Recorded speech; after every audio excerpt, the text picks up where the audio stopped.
Good evening. Welcome to Cryptic Crunch. I am your host, Will Schuyler. You know what? Let's just get into it. I don't have anything else to chat about right now.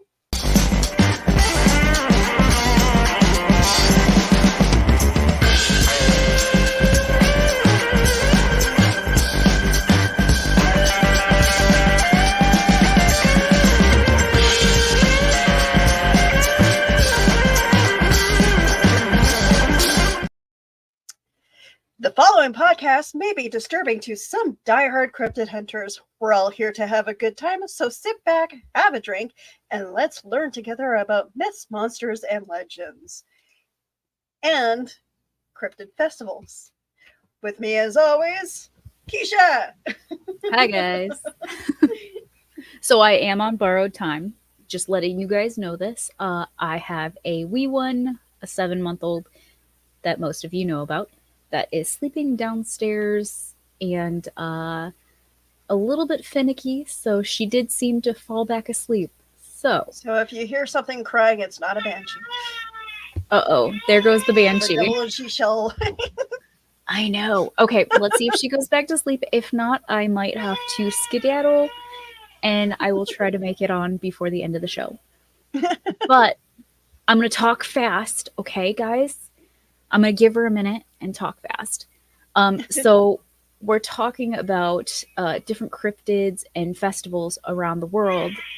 And mine is the Lizard Man festival.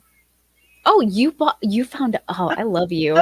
You're so quick. Okay, I was gonna say, because we were just talking about this before the show, and I was telling her on which one I was looking up. However, this picture that we're looking at, guys, for those of you that cannot see the picture, she pulled up the Lizard Man Festival and Comic-Con picture. If you want to see it for yourself, it's at lizardmanfestival.com. But it looks super cute. It's got like purple hair and a cute little tooth, and it's pretty adorable. I'm not gonna lie. Kind of looks like a dragon, but it does kind of look like a it does kind of look like a dragon.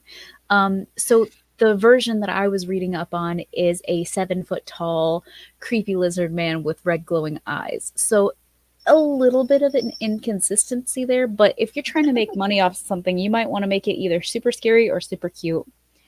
That's generally how that works. If you want to make money. What I find funny is it actually reminds me of the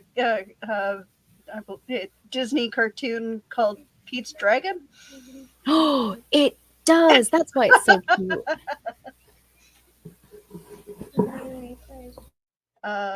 But yes, definitely would love to check out the Bishopville Lizard Man Festival. I'm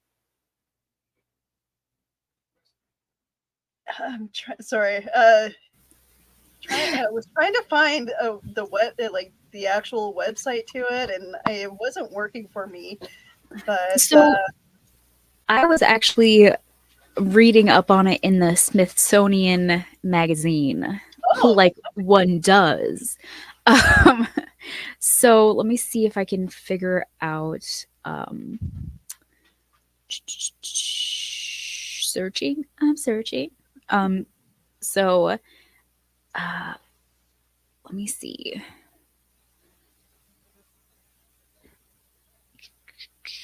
Yes, so I found it on the Smithsonian magazine.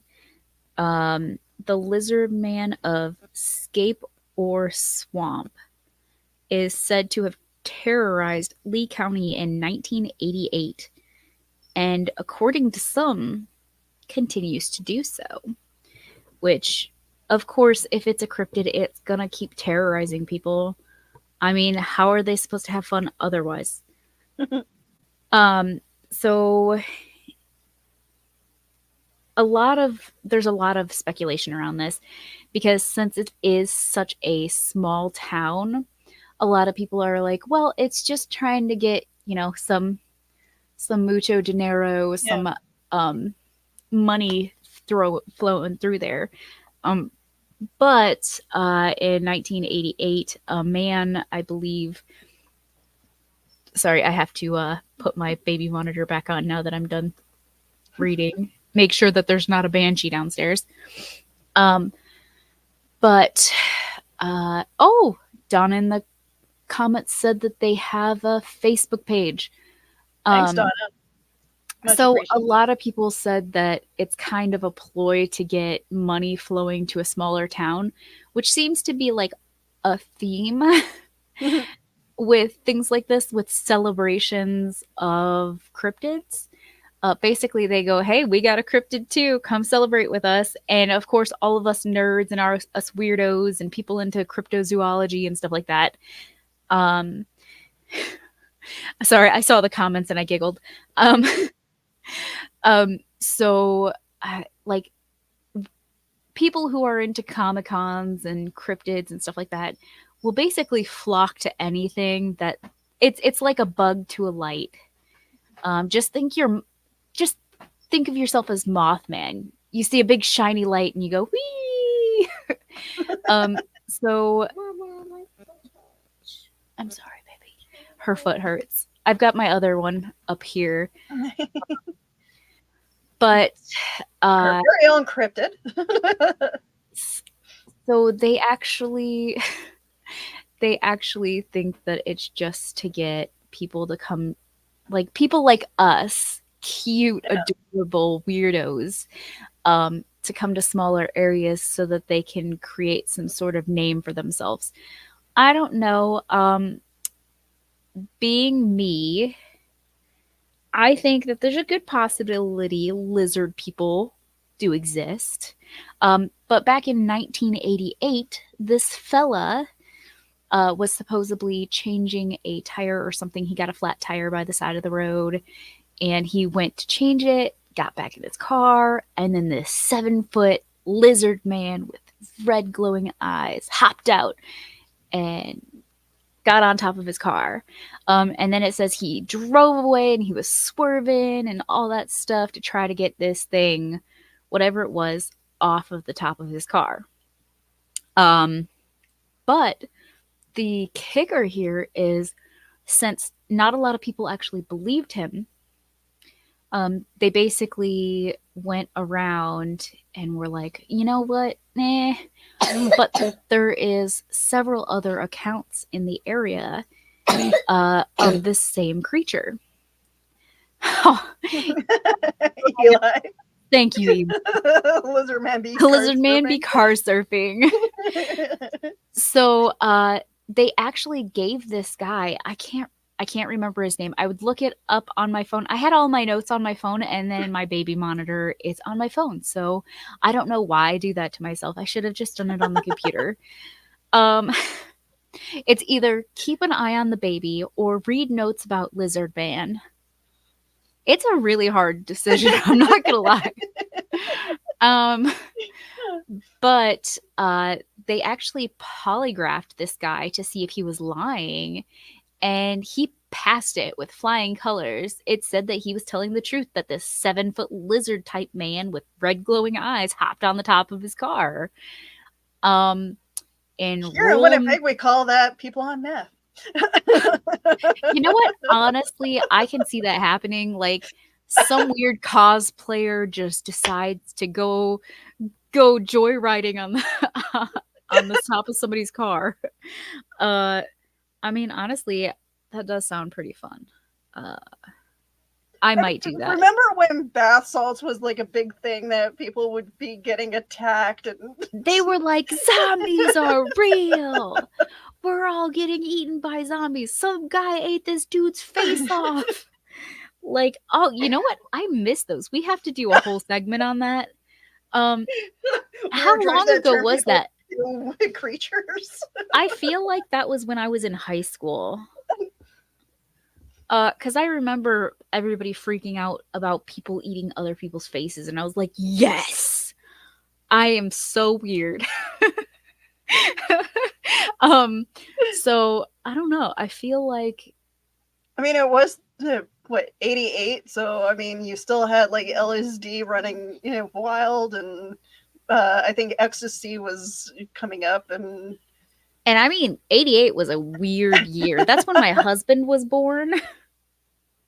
So, I mean, I can attest to the weirdness of that era. I'm reading all of the comments. You guys are great. I love you guys. Oh my goodness. Bath salts, zombie theme parks. Don't give the people in my city any ideas. I feel like you guys, I feel like we're going to get shadow banned just from our comment section. A whole lot of coke going on, says Don Dula. They mean the Coke that you drink. Hashtag not sponsored. But we Oh should my be. God. It was all happening in Florida in the deep south where voodoo was a thing along with bath salts. That sounds like a you know what? good I feel combination. bad for saying this about people in my province, but unfortunately, we've had a lot of people leave Manitoba and move to Florida. So I'm wondering if the two kind of combined. So what made you're some saying people is Canadians broke Florida. Is that what I'm hearing? Canadians we have a lot of people that are snowbirds, so they'll go down south to a lot of them will actually go down to Florida and stay throughout the whole winter and then As come back somebody up. that used to live in Florida, I'm almost positive 90% of them are not sober. I just, you know what? They eat hammerhead shark down there. I don't put anything past them. And for those of you that haven't heard that story, I don't know if I told it on here or not, but my mom fed me hammerhead shark when I was little because they caught it off the pier. And oh my gosh, I am forever traumatized. Florida, man. I also used to do seances in Florida, so my bad. No, I was that Florida where they tried to blow up a whale that got beached on the beach at one point? I 100% would not put it past them. I've heard some things come out of Florida that probably shouldn't come out of anywhere. For those of you who like Dungeons and Dragons, I watched this series on YouTube called Man Shorts. Oh my God. And they do a Florida edition, and they actually base their storylines off of things that happen in Florida. Dude, Florida's got issues. Okay, so Donna corrected me. The blown up whale was out in California. Okay. Eli T. Cash says it's been said that a lot of Florida craziness happened because Northerners showed up. I guess they coped too hard.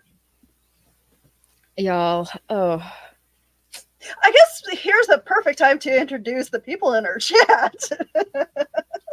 Oh, yeah. So we have Carl Woodsman. Hello, Carl.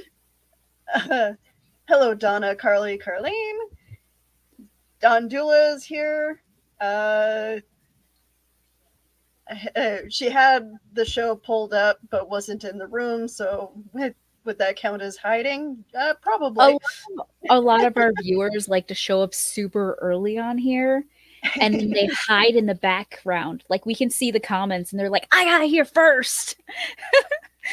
So Dan Hollifield says, I'm not hiding. I was finishing up on Aphelion, and that's it.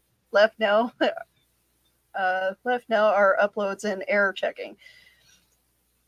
Guess that's the new project he's working on. Okay, I have to sidetrack. You guys know we sidetrack every 5 seconds on this show, so you'll get used to it. But how do you guys find the energy to upload videos on these platforms? Like, I know we have somebody that does it for us. Like, we have a whole background team that does stuff like that. Shout out to Johnny. But, so we have somebody that does that.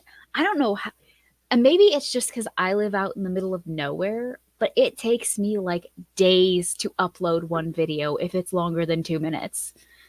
A 2-minute video is a good hour-long upload here. Like, yeah, but I'm kind of like, I don't get enough hours with my job, but I should in between me working and not working, I should probably upload more videos or at least clip some of these shows and post them to social media instead of bitching and posting to TikTok all the time. Hey, you know what? TikTok is a rising star or something. I don't know. I social media, man. I can't stand social media. I love social media and I hate it at the same time. Oh, did we say Eli is also in the comments? Oh, yes. Yes. I Eli need to T. get a Cash new is mouse. also in the comments over here. Yes, he is. John P. Pico was suggesting a con involving back of the cereal box, but not do one involving Tommyknockers in comics here in Tennessee. Oh, why not do one involving Tommyknockers?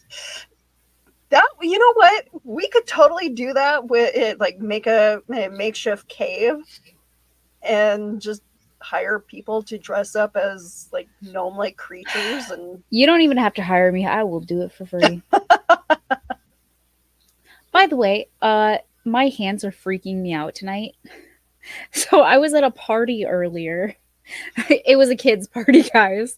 I don't go to cool parties. So was we were at a LSD involved? maybe, I don't know. There was lots of Mario themed and Teenage Mutant Ninja Turtles.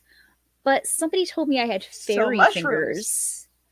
And now I feel like every time I look at my hands, like I feel like what? What are fairy fingers? I don't is that a thing? Like now I'm subconscious about my hands. Like are my hands weird, guys? I am so sleep Someone deprived. said that you have weird fingers. Yeah, they said I that, don't know. they said Weird they're fingers. fairy I'm fingers. double jointed. This is the crap that I do. So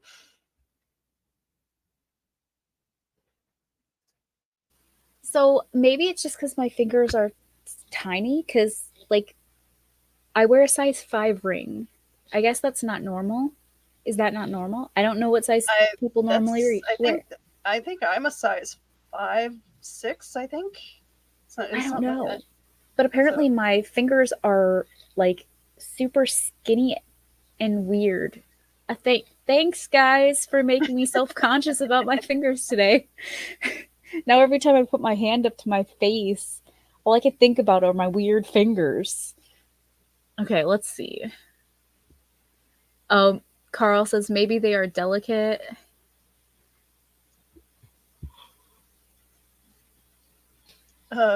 Eli, either caves down in Mammoth Caves or tunnels of Gallatin. We can figure that out when we have a chance to chit chat about that. Donna said, I'm feeling targeted in the commenting part. I'm not saying it's you guys, but it is you guys. No. We do have some regulars that are always there behind stage. Like, I can't comment and say hi back because I don't sign in because I am far too lazy for that. But I see it and we acknowledge you guys when we're backstage talking about what our show is not going to be about because it never like we stay on subject for a little bit.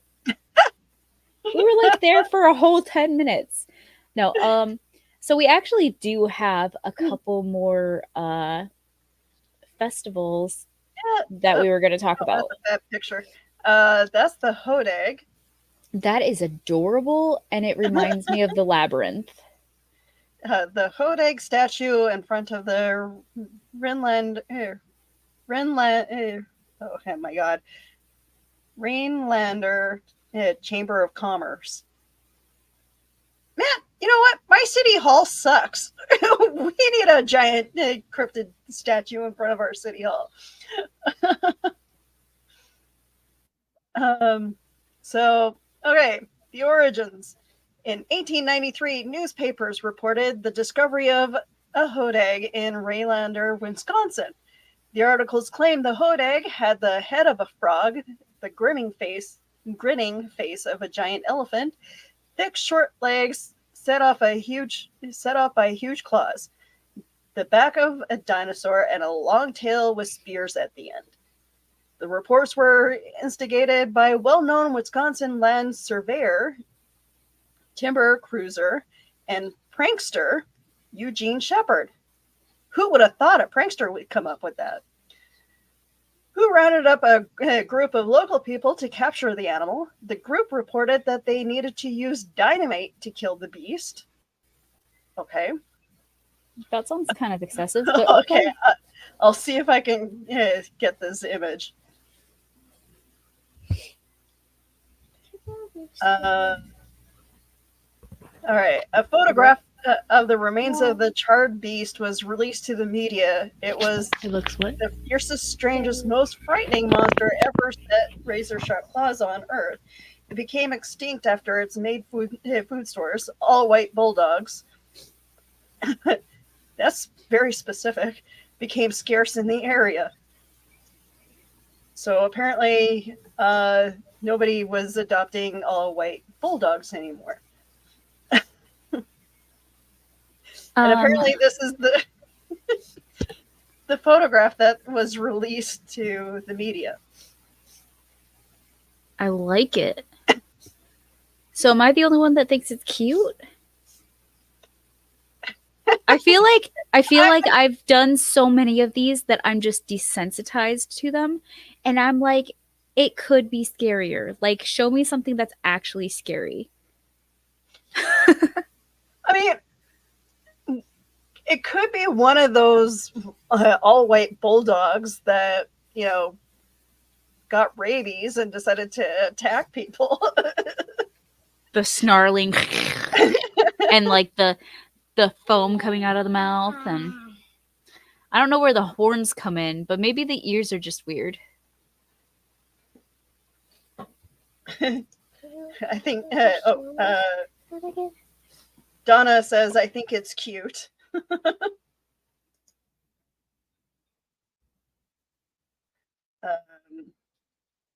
My beautiful daughter over here suggests that you put the picture back up because she wants to see it again. Oh, okay. That's it. You see it? It looks like a puppy dog. A very cute puppy dog with scaly scale type things. There it is. How big was it supposed to be again?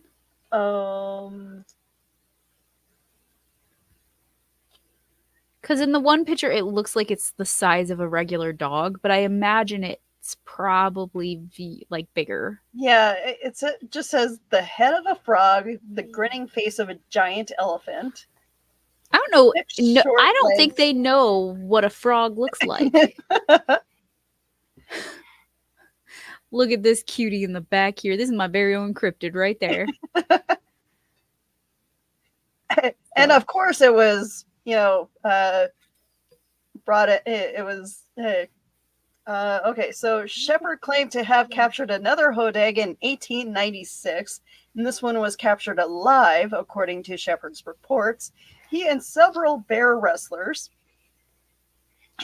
apparently that was like a big thing back then, placed chloroform on the end of the long pole, which they worked into the cave of the creature where it was overcome.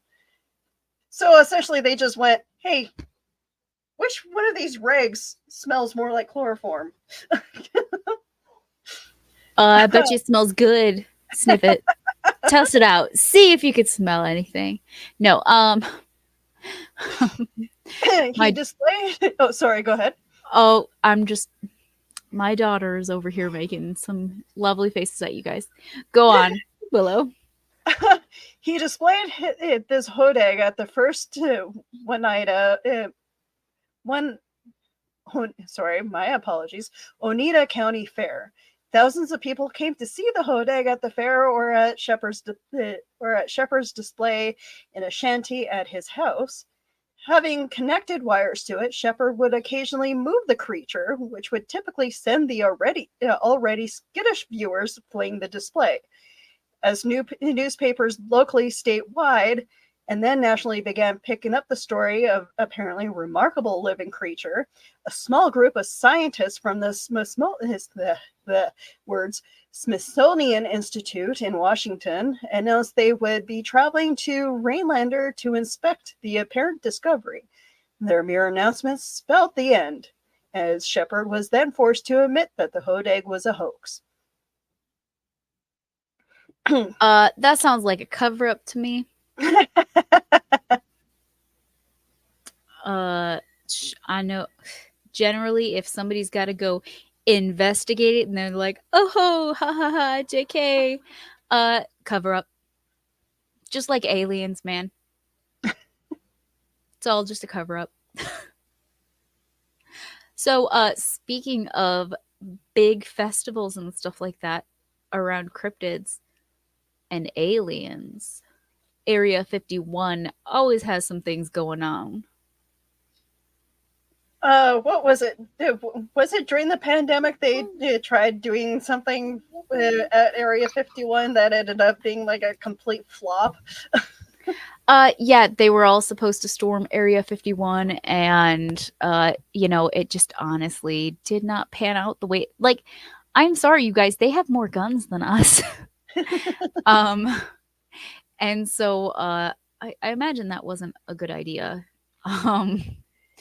But no, around that area, there's always festivals going on for aliens and creepy critters and stuff like that. Because, let me see. Oh, Eli says there is an alien festival somewhere in Kentucky. That also sounds. As with everything, I have also lived in Kentucky, and I see that Kentucky is a weird place, man. Then again, any place that I've lived is probably going to be extremely weird. I don't think I could live in a normal place. Yeah, considering the story of the crashed alien ship and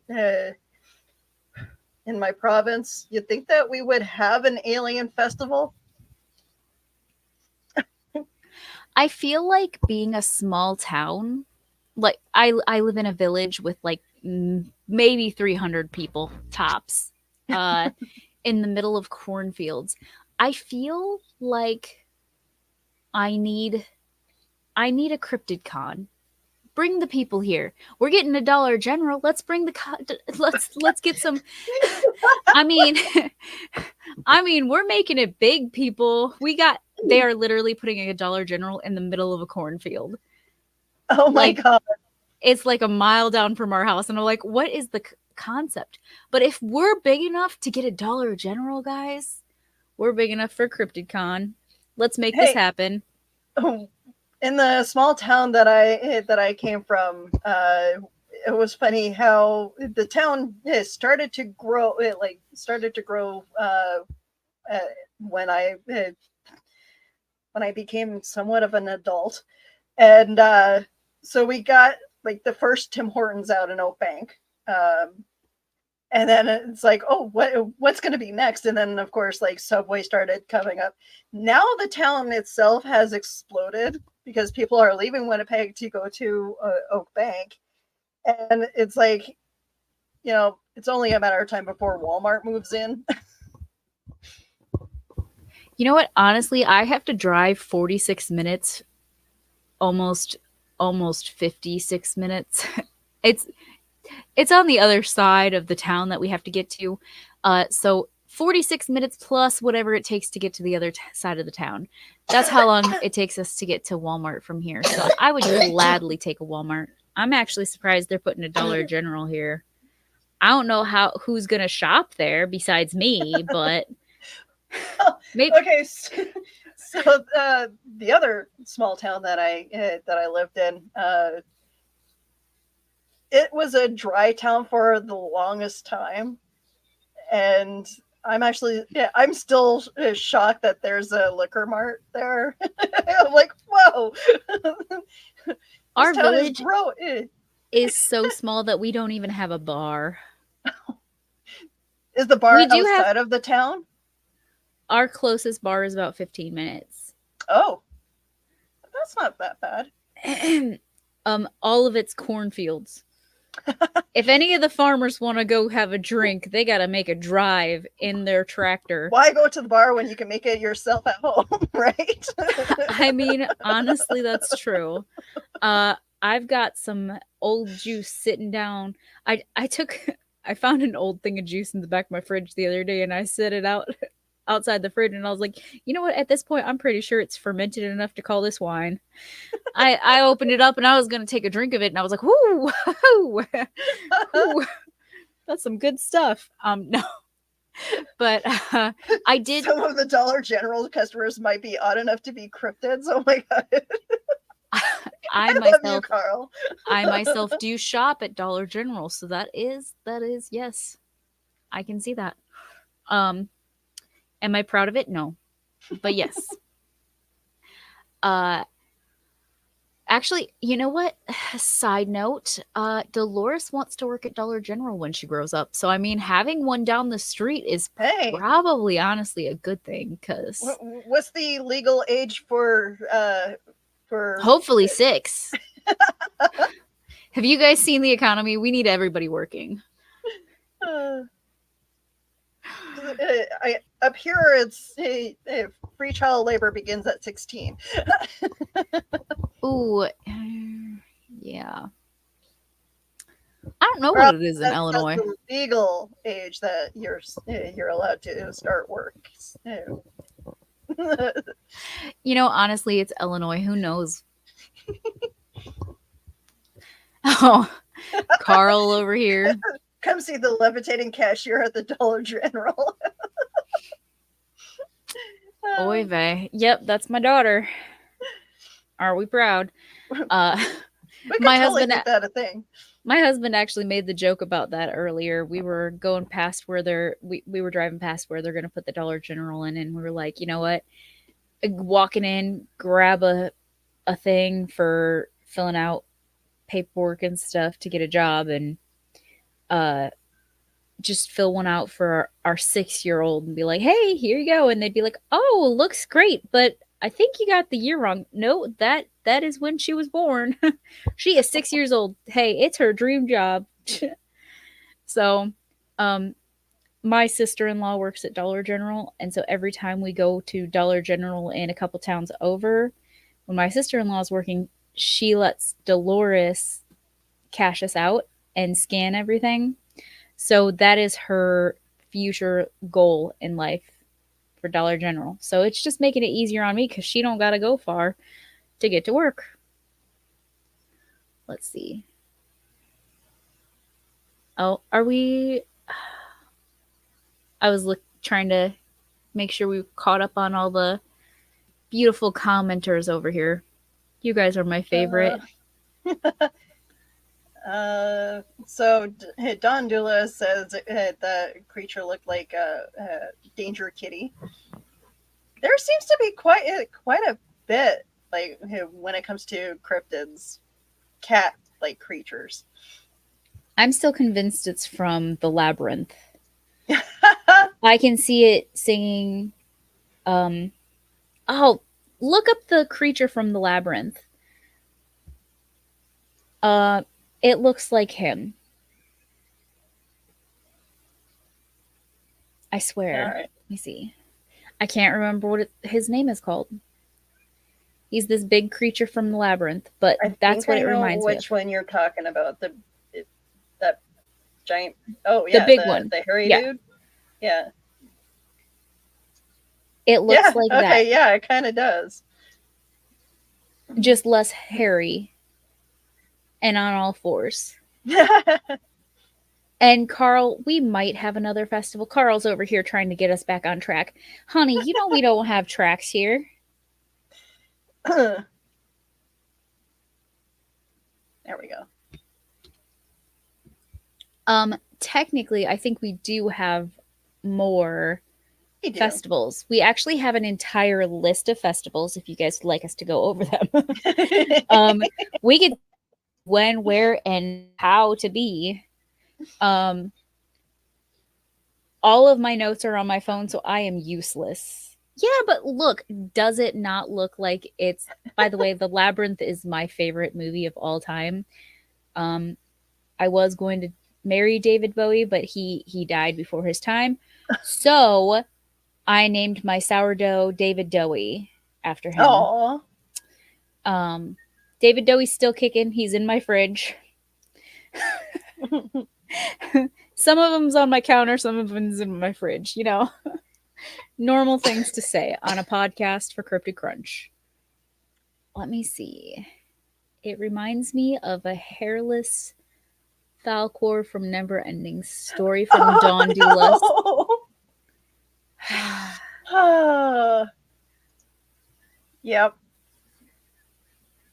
I actually have that right over here on VHS. All right. So we all know about the Flatwoods Monster, right? Also known as the Braxton County Monster or the Phantom of Flatwoods. For those of us that do not, Willow, explain. Okay, at 7:15 p.m. on September 12th, 1952, two brothers, Edward and Fred May, and their friend Tommy Hayer, said that they saw a bright object across the sky and land on the property of local farmer G. Bailey Fisher. The boys went to the home of Kathleen May, where they told their story. May, accompanied by three boys, local children Neil Nunley and Ronnie Shaver, and West Virginia National Guardsman Eugene Lemon, went to the Fisher farm in an effort to locate whatever it was the boys had said that they seen. The group reached the top of the hill, where Nunley said that they saw a pulsing red light. Lemon said he aimed a flashlight in the direction and momentarily saw a tall, man-like figure with a round, red face surrounded by a pointed hood-like shape. Descriptions varied in an article for Fate magazine based on his tape-recorded interview. UFO writer Gray Barker described the figure as approximately 10 feet. What is with these 10 feet tall aliens? We like them tall, okay? If it's going to be an alien, it's got to be tall. Are you going to be afraid of a 2-foot alien? Depending. With a round blood red face, a large pointed hood-like shape around the face, eye-like shapes which emitted greenish orange light, and a dark black and green body. May described the figure as having small claw-like hands, clothing-like folds, and a head that resembled the ace of spades. According to the story, when the figure made a hissing sound and glided towards the group, Lemon screamed and dropped his flashlight, causing the group to run. I am trying very hard not to make a joke about the KKK in this situation. Maybe he got lost from the group. Oh, sweet Jesus. The group said that they had smelled a pungent mist, and some later said that they were nauseated. The local sheriff and a deputy had been investigating reports of a crashed aircraft in the area. They searched the site and reported monster, but heard and smelled nothing. According to Barker's account, the next day, A. Lee Stewart Jr. of the Braxton Democrat claimed to have discovered skid marks on the road in the field and an odd gummy deposit. Maybe someone shit themselves, which were subsequently I thought about that in my brain the second you said skid marks. That's where my brain went. I'm sorry, guys. So did mine. We're great. Let's okay, go on. Which were subsequently attributed to UFO enthusiast groups as evidence of a saucer. Okay. According to former news editor Holt Byron, Newspaper stories were carried throughout the country, radio broadcasts were carried on large networks, and hundreds of phone calls were received from all parts of the county. The National Press Services rated the story. No, number 11 of the year. A minister from Brooklyn came to question the May family. A Pittsburgh paper sent a special reporter. UFO and Fortean writers like Gray Barker and Ivan T. Sanderson arrived to investigate. Wow. So yes, there is the Flatwoods Monster. Here I should. You guys may want to see this. The legend of Flatwoods Monster also inspired media beyond West Virginia. The video games Fallout and Everybody's Golf each contain references to the legend. Located in the town of Sutton, the Braxton County seat is the Flatwoods Monster Museum, which is dedicated to the legend. The Braxton County Convention and Visitors Bureau also built a series of 5 tall chairs in the shape of the monster. And I'll post that up right away. So I'm sure some of you in the chat has seen these chairs. You know what? Honestly, I haven't, but now I want to go visit them.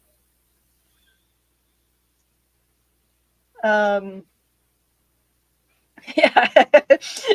Carl went, yeah, Carl's brain went in the same direction. Skid marks, gummy substances. We're all one here. How many legs and arms does the 2-foot alien have? Says Dawn. And can you see if it has sharp teeth? Is it hairy, scaly, etc.? So many qualifiers. You know what? Actually, I thought about that now, and I used to be terrified of the Leprechaun movies. So yes, I would be deathly afraid of a 2-foot monster. Yep. I always used to think that while I was sleeping in bed, they were gonna shove like screwdrivers up through the bed and stab me. I had a weird childhood, guys. A really weird childhood. So I can't remember. Was it you or was it me looking it up? The really large 500-pound snapping turtle. Oh, was that you that sent that? Or was it me doing just random Beast research? Of Boggy Creek? Is that what we were discussing? Yes. Or I was gonna say I know there was another one that we were looking at. Yeah, discussing. the giant turtle. Yeah, I think that. Are we doing that on this episode, or are we waiting for another episode? I will. We have time, so. That's true.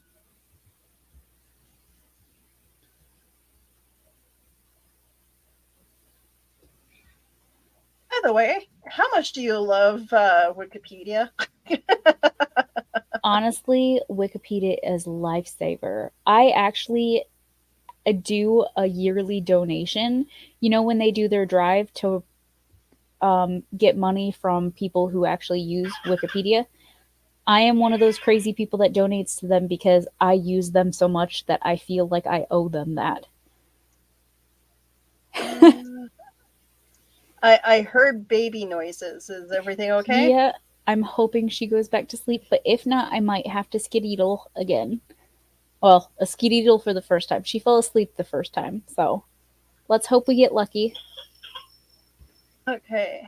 Oh, see, I'm not the only crazy person. Carl says he donates to Wikipedia too. See, you gotta like support the things you use, or else they'll disappear.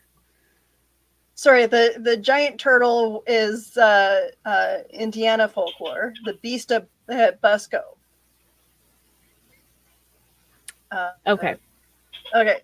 This is a funny story though. So, sorry, go ahead. she seems to not be she seems to be moving around quite a bit, so I don't think she's gonna go back to sleep on her own this time.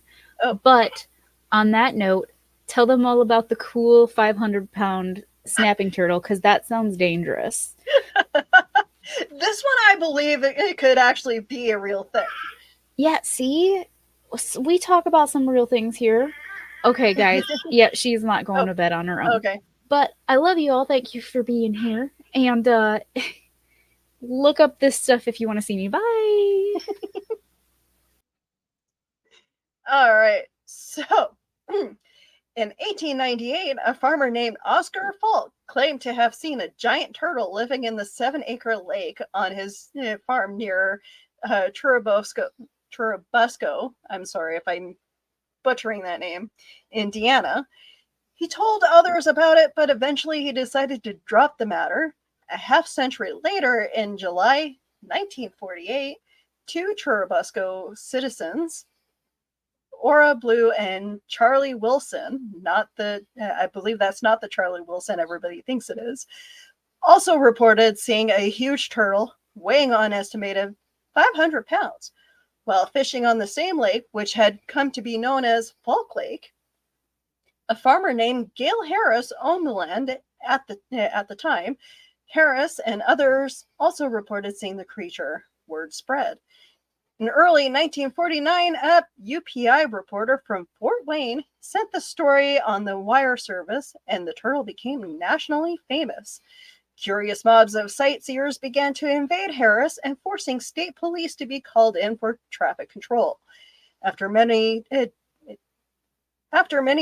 doubted the existence of the turtle, Harris made several attempts to catch the beast, including draining the lake by pumping the water into an area sealed up by the dam with the help of Orville Bright and Kenneth Leach, only for the dam to break when the lake had almost been entirely drained.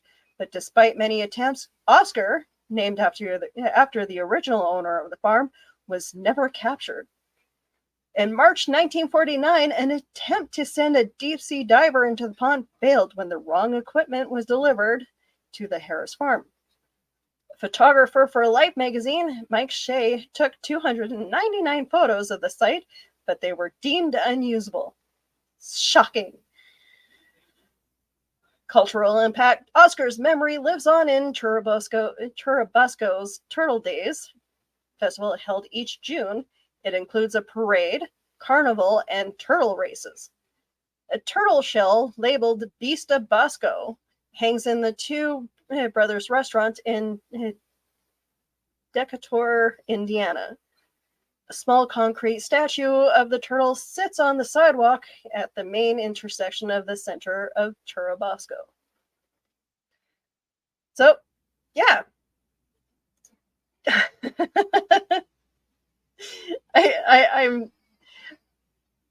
I'm glad that you guys are sticking with me. So if anybody has gone to see any of these interesting things, I'd love to see photos in the future. Okay, so the Beast of Boggy Creek is an Arkansas folklore. Description. Various reports between 1971 and 1974 described it as being a large bipedal creature covered in long dark hair. It was estimated to be about 7 feet tall with a weight of 250 to 300 pounds.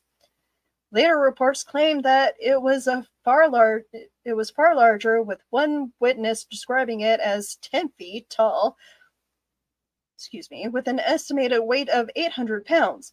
Some accounts describe the spook monster as running swiftly with a galloping gait and swinging its arms in a fashion similar to a monkey. Reports also describe it as having a terrible odor, the odor being described as a combination of a skunk and a wet dog, and as having bright red eyes about the size of silver dollars. You know, I'm starting to see a theme here about the bright red eyes. A variety of tracks and claw marks have been discovered which are claimed to belong to the creature. One set of footprints reportedly measured 17 inches in length and 7 inches wide, while another appeared to show feet that only possessed 3 toes. The history behind this monster: prior to the 20th century, several alleged sightings in this general area related to a large hairy creature circulated in 1851. Report in the Memphis Inquirer. My God, I can't read. Inquirer, and an 1856 report in the Caddo Gazette. Local residents claim that the creature had roamed the area since 1964, but those sightings had not been reported. Local folklore also holds that the creature can be further traced back to sightings in 1946. Most early sightings were allegedly in the region of Jonesville, and as the creature was known as the Jonesville Monster during this period. In 1955, the creature was allegedly spotted by a 14-year-old boy who described it as having reddish-brown hair, sniffing the air and not reacting when it was fired upon with a birdshot. Investigator Joe Nickel observed that the description was consistent with the misidentified black bear.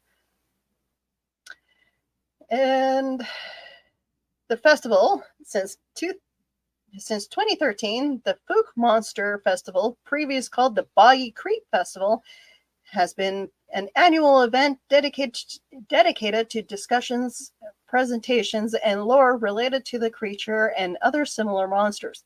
Proceeds benefit the Fook School District, which over $3,000 have been raised in 2019. There's also been a film about it, The Legend of Boggy Creek, in 1972. I don't know if any of you guys have seen it. The story of Bobby Ford's encounter with the Fook Monster was the subject of 1972 docudrama horror film, The Legend of Boggy Creek. Initially titled Tracking the Fook Monster. Maybe I would read better if I wore my glasses. Which played in a movie and drive-in theaters around the country. It was written by Earl E. Smith and directed by Charles B. Pierce. The part of Bobby Ford was played by Glenn Currath. The part of Elizabeth Ford was played by Bunny D. Fook garage owner Willie E. Smith, on whose land 3-toed footprints were found, starred as himself. Many characters were named after the people who played them. Much of the film was shot on location in Fook and nearby Texarkana, though some scenes were also filmed in Shreveport, Louisiana, and most of the cast were local people or Texarkana college students. The film is believed to have cost $160,000 to make. It grossed $20 million at the box office. There was also a return to Boggy Creek, Boggy Creek 2, The Legend Continues, Boggy Creek, The Legend is True in 2010, The Legacy of Boggy Creek in 2011, and Boggy Creek Monster in 2016. So apparently Boggy Creek is really popular. Don says, I have been politely asked to change locations so said requestor can go to bed. I will see if you are still going on once I relocate. If I don't make it back soon enough.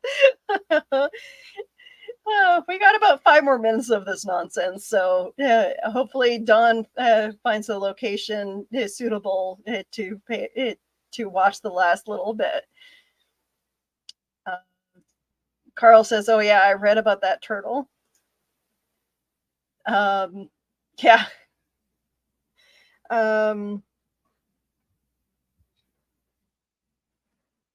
I'm looking at my list here. Okay, so we all know about the Mothman Festival. That's pretty much it. I mean, I'm sure there's lots. there's lots of events and conventions that we can't touch on tonight, but I'm sure that there's going to be some more popping up in the future. And who knows? Maybe Winnipeg will start up our own cryptid festival. I mean, I will be running, helping run our sci-fi convention in next year. So maybe an additional cryptid crunch something or other may pop up. So Donna wants to go to the Mothman Festival. I would love to go and see, like, you know what? One of these days when I actually get off my butt and make enough money, maybe I will travel. Because I'd like to. There's a list of places that I'd like to visit, and going to the Mothman Festival would be actually kind of fun. All right, so in the last 5 minutes, let's do this. All right, so if you enjoyed the show, you guys can go on patreon.com/cerealboxpodcast, become a Cereal Box super friend, and donate to our show. I promise our technology will and can get better with your donations. And if you're watching this on Facebook, like, share, subscribe, give stars if you feel inclined to do so. If you're watching on YouTube, like, share, subscribe.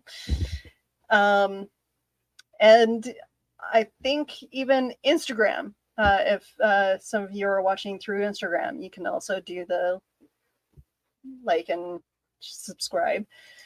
So yeah, you can find me all over social media. I am somewhat the social media socialite.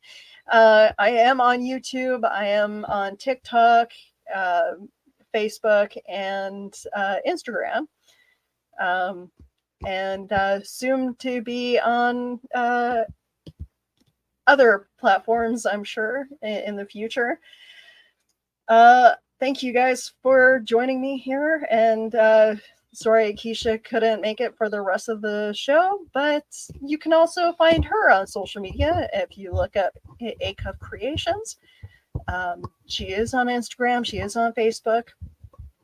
Thank you, Carl, very much. I appreciate you and everybody in the chat.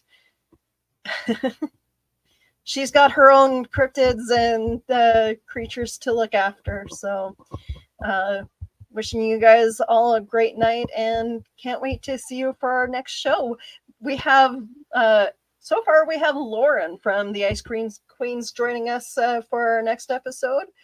So I'm looking forward. We're going to be talking about the legend of the Lady in White. So I'll see if I can get up some other creepy people to join us for that discussion.